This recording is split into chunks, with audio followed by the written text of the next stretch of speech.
तो स्टूडेंट यहाँ पे क्वेश्चन दिया हुआ है, अ 5000 kg rocket is set for vertical firing. ठीक है, तो देखो यहाँ पर सबसे पहले एक काम करते हैं। मान लो कि इस तरह से एक रॉकेट है और ये रॉकेट ऊपर की तरफ जाना चाहता है। इसका जो मोशन होना है वो वर्टिकल डायरेक्शन में होना है। इसकी मास आपको बताई गई है कि आप यहाँ पे मास इसकी 5000 kg ले सकते हो। ठीक है, 5000 किलो का ये रॉकेट है।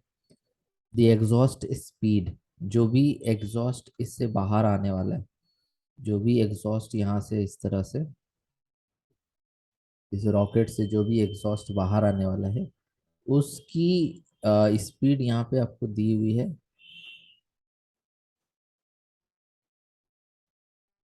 800 metre per second to give an initial upward acceleration of 220 metre per second square. अगर हम इस रॉकेट को ऊपर की तरफ एक एक्सेलरेशन देना चाहते हैं 20 मीटर पर सेकेंड स्क्वायर का, शुरुआत में अगर हम इनिशियली ये इतना एक्सेलरेशन यहाँ पे डिमांड कर रहे हैं, तो amount of gas ejected per second to supply the needed thrust.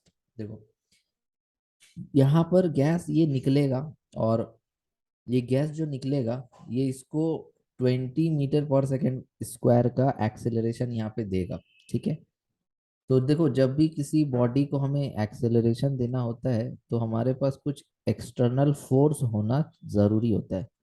तो जो भी एक्सटर्नल फोर्स यहाँ पर लगेगा that will be simply equal to dp/dt, change in momentum by change in time. इसी को हम लोग न्यूटन के सेकेंड लॉ में पढ़ते हैं। तो ये जो मोमेंटम यहाँ पर है इसको हम लोग बोलते हैं mass into velocity divided by dt। अब यहाँ क्लियरली पता है जो भी रॉकेट का एग्जॉस्ट स्पीड है, गैस का एग्जॉस्ट स्पीड है, वो तो 800 मीटर पर सेकेंड है। तो ये हम लोग यहाँ से u को इस डिफरेंशिएशन के अंदर से बाहर कर लेते हैं तो क्या बचेगा, dm/dt। dm/dt का मतलब हो गया कि कितना मास कितना एक सेकेंड में निकल रहा होगा। रेट बोलते हैं मास का रेट, टाइम के साथ देखो मास dm और बाई टाइम dt। तो मास बाई टाइम का मतलब हो गया कि किस रेट से गैस जो है वो निकल रहा होगा, मतलब एक सेकेंड में कितना केजी गैस जो है यहाँ पे निकल रहा होगा। यहाँ पे dm/dt का यही मतलब है और u का मतलब है आपका जो स्पीड है। तो हमें बेसिकली इस क्वेश्चन में dm/dt की वैल्यू पूछी जा रही है। u की वैल्यू तो 800 है, मास आपका 5000 जो है ये मास आपका यहाँ पर वाला मास नहीं है। ये जो मास है ये आपका गैस का अमाउंट है पर सेकेंड, लेकिन यहाँ पर जो ये मास आप देख रहे हैं ये रॉकेट का इनिशियल मास है। ठीक है, तो अब यहाँ पर हम लोग क्या करते हैं कि न्यूटन्स लॉज लगाते हैं दैट की टोटल एक्सटर्नल फोर्स, ठीक है, sorry, total net force is equal to mass into acceleration. ये हमारा फॉर्मूला है। अब यहाँ पर जो थ्रस्ट है वो थ्रस्ट क्या करेगा, वो थ्रस्ट रॉकेट को, आप देख पा रहे हैं कि थ्रस्ट जो है वो रॉकेट को क्या करेगा, पुश करेगा किधर, ऊपर। तो थ्रस्ट का फोर्स ऐसे लगेगा। ये जो थ्रस्ट है ये रॉकेट को क्या करेगा, ऊपर पुश करेगा, और यही थ्रस्ट फोर्स आपका जो फोर्स है वो एक्सटर्नल फोर्स है, यही थ्रस्ट है और ये रॉकेट को ऊपर पुश करेगा, ऊपर एक्सेलरेट कराएगा।